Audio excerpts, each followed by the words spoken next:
Moikka! Ajatuksia tauolta. Me kaikki ollaan suht hyviä tauottamaan silloin, kun on fyysisestä rasituksesta kyse. Mutta sitten tämä kognitiivinen kuormitus ja tämmöinen näin, niin se onkin vähän haasteellisempaa se meidän tauottaminen tai ymmärtäminen, että milloin on hyvä tauottaa tai itsensä kuuleminen siinä.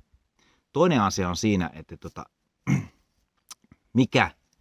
mitä on hyvä tehdä silloin tauolla tai ylipäätänsä vapaalla, mikä niin kuin palauttaa sua. Niin tutkimukset puhuu paljon sen puolesta, että on hyvä olla luonnossa, tehdä itselle tärkeää ja mielekästä asiaa ja semmoista, johon niin kuin uppoutuu hyvin.